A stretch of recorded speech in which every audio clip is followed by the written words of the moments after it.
যাদবপুরের খবরে নজর রাখবো। যাদবপুরের জট কাটাতে বৈঠক, কিন্তু সে বৈঠকের আগেই দেখা গেল ওম প্রকাশ মিশ্রর অফিসে তালা।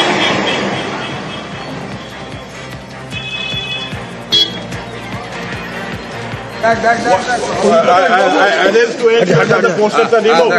Posters must be removed, and nobody should be try to hinder my access. Kindly let me go to my office. Kindly let me go, please. I request all my students to kindly let me go to my office. Long standing, kindly let me go to my office. ওম প্রকাশ বাবু, আপনার বিরুদ্ধে অভিযোগ রয়েছে পড়ুয়াদের মারধরে। অভিযোগগুলি অতি অবশ্যই কোর্টে রয়েছে। ঘরে একেবারে তালা লাগিয়ে সিল করে দিয়েছে ছাত্ররা, আন্দোলনকারী ছাত্ররা। রৌনক রয়েছে সরাসরি আমার সঙ্গে। কি অবস্থা রৌনক?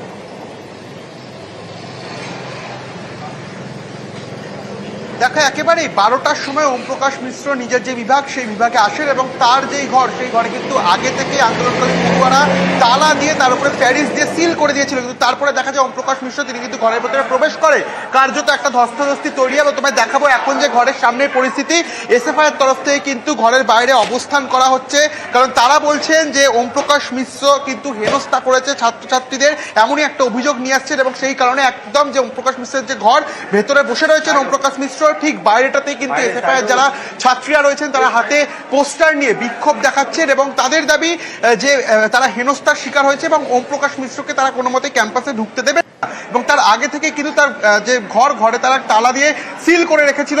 এবং তারপরেই দেখা যায় ওম প্রকাশ মিশ্র ঠিক 12টা 5 নাগাদ বিশ্ববিদ্যালয়ে প্রবেশ করে এবং সেই তালা খুলেই কিন্তু ঘরের ভেতরে রয়েছেন তিনি।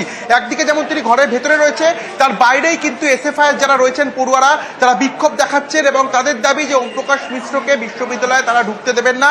এই বিষয়কে সামনে রেখেই কিন্তু তারা একেবারে তার যে ঘরের বাইরে কার্যত বিক্ষোভ দেখাচ্ছে এবং যখন ওম প্রকাশ মিশ্র আসে তার সঙ্গে তার ধস্তাধস্তি যে চিত্র সেই চিত্র ফুটে ওঠে এবং যে তালায় কিন্তু প্যারিস দিয়ে সিল করে দিয়েছিল আগে থেকে এই আন্দোলনকারী পড়ুয়ারা, সেই তালা খুলে কিন্তু এখনো পর্যন্ত ঘরের ভেতরে প্রবেশ করেছে অধ্যাপক ওম প্রকাশ মিশ্র। অতনু,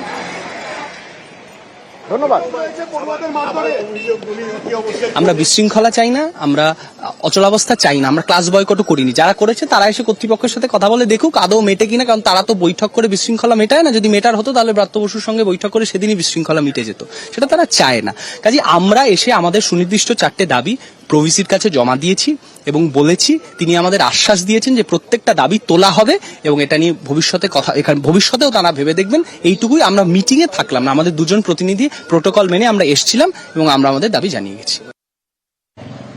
আর ওদিকে ব্রাত্য বসু শিক্ষামন্ত্রী, তার গাড়ির কাজ ভাঙলো কিভাবে তার গাড়িতে ধাক্কা লাগলো, কোথায় ধাক্কা লাগলো, এই পুরো বিষয়টা জানার জন্য, বোঝার জন্য ফরেনসিক পরীক্ষা, এই ফরেনসিক পরীক্ষার বিষয়ে আমি জানবো। আমার সঙ্গে রৌনক রয়েছে সরাসরি। রৌনক, দেখা একেবারে যাদবপুরে যে ঘটনা ঘটে সেদিন কিন্তু একটা অভিযোগ উঠছে যে শিক্ষামন্ত্রী গাড়ির ধাক্কায় আহত হয়েছিল এই ইন্দ্রানুজ রায়।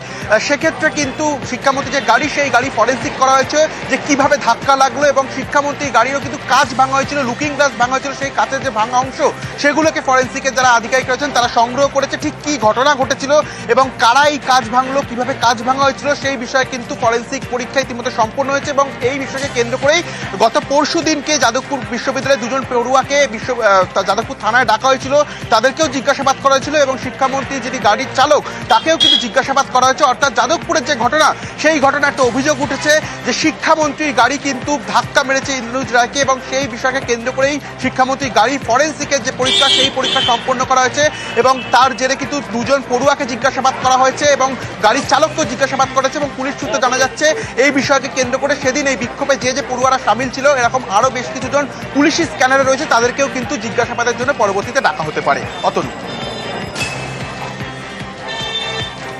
ধন্যবাদ।